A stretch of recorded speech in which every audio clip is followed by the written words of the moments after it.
Hello viewers, আসসালামু আলাইকুম। কেমন আছেন সবাই? আশা করি ভালো আছেন। তো আজকে আমরা যে বিষয়টা নিয়ে কথা বলব সেটা হচ্ছে যে ডিপসিক এবং ChatGPT এই ২টা নিয়ে কথা বলব। আসলে দেখব যে কোনটা বেস্ট।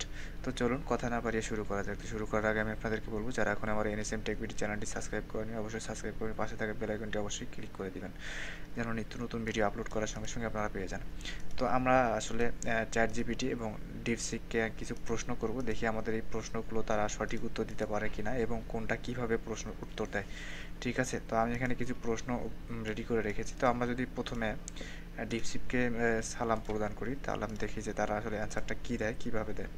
তো আসলে ডিপসিককে আমি সালাম দিলাম। সে বলল যে, "ওয়ালাইকুম আসসালাম। কিভাবে আপনাকে সাহায্য করতে পারি?" আচ্ছা, ঠিক আছে। একই প্রশ্ন আমরা হচ্ছে ChatGPT কি করি, দেখি ChatGPT কি অ্যান্সার দেয়।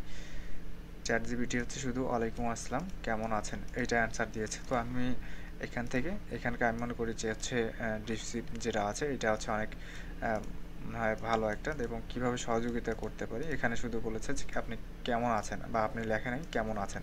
তো আচ্ছা, আমরা যে দ্বিতীয় যে প্রশ্নটা আছে এটা আমি করি যে পৃথিবীর সর্বশ্রেষ্ঠ মানব কে?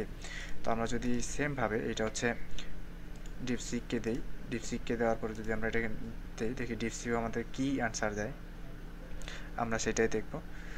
প্রশ্ন দিয়েছে যে প্রথম যে অ্যান্সারটা দিয়েছে, ইসলাম ধর্ম অনুসারী যারা আছে তাদের জন্য হচ্ছে হজরত মুহাম্মদ সাল্লাল্লাহু আলাইহি ওয়াসাল্লাম, এবং হচ্ছে খ্রিস্টান ধর্মের জন্য একটা দিয়েছে ঈসা আলাইহিস সালাম, হিন্দুদের জন্ম হচ্ছে কৃষ্ণ বা হচ্ছে ভগবান, আর হচ্ছে বৌদ্ধদের জন্য গৌতম বুদ্ধ এখানে লেখা আছে। তো আমরা যদি সেম প্রশ্নটা হচ্ছে আপনাকে ChatGPT-কে দিই, দেখি ChatGPT আমাদেরকে কী অ্যান্সার দেয়। এখানে ChatGPT-তে শুধু হচ্ছে মানে আমাদের ইসলাম ধর্মের নিয়ে বলেছে। দেখতে পাচ্ছেন যে আমাদের পৃথিবীর সর্বশ্রেষ্ঠ মানব হচ্ছে হজরত মুহাম্মদ সাল্লাল্লাহু আলাইহি ওয়াসাল্লাম। তো দেখতে পাচ্ছেন এখানে সেটা লেখা, এবং এখানে আরও বিস্তারিত লেখা আছে। আপনারা কাকে কত দেবেন এটা হচ্ছে আপনারা কমেন্টে জানাবেন। যে ৩ নাম্বার যে প্রশ্নটা আছে এইটা হচ্ছে আমি একটু দেখি।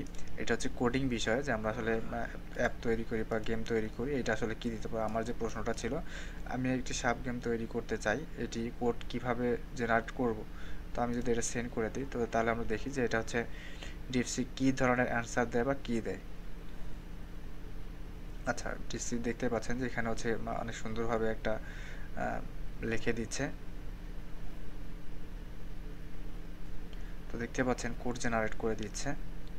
দেখতে পাচ্ছেন এখানে আমাকে একটা কোড জেনারেট করে দিয়েছে ডিপসিক। তো আমরা সেম কোশ্চেনটা হচ্ছে আমরা ChatGPT-কে করি, যে ChatGPT আমাদেরকে কী অ্যান্সার দেয়। তো সেমভাবে আমরা ChatGPT-কে হচ্ছে প্রশ্ন করাই। দেখতে পাচ্ছেন যে ChatGPT আমাদেরকে এখানে একটা কোড তৈরি করে দিচ্ছে। এখানে আমি লিখি যে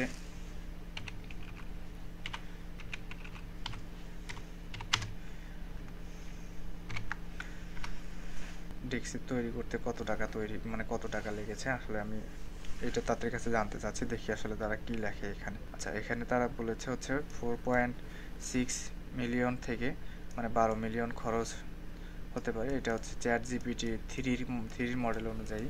ChatGPT-কে প্রশ্ন করি।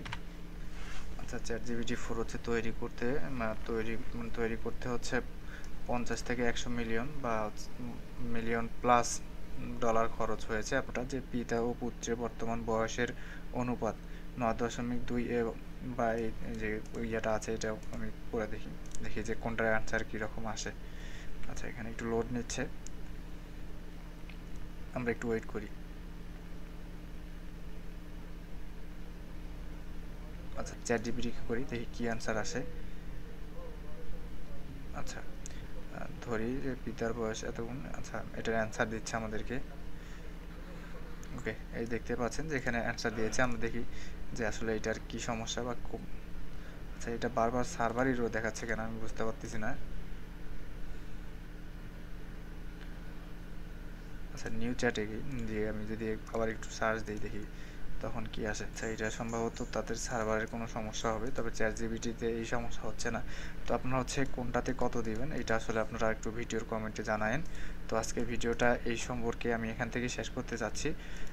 তো আমি পরবর্তীতে ভিডিওতে আমরা দেখব যে আপনারা কীভাবে ChatGPT এবং ডিপসিককে ব্যবহার করে ইনকাম করতে পারেন, সেই প্রসেসটা আমি দেখাবো। তো সবাই সুস্থ থাকবেন, ভালো থাকবেন। খোদা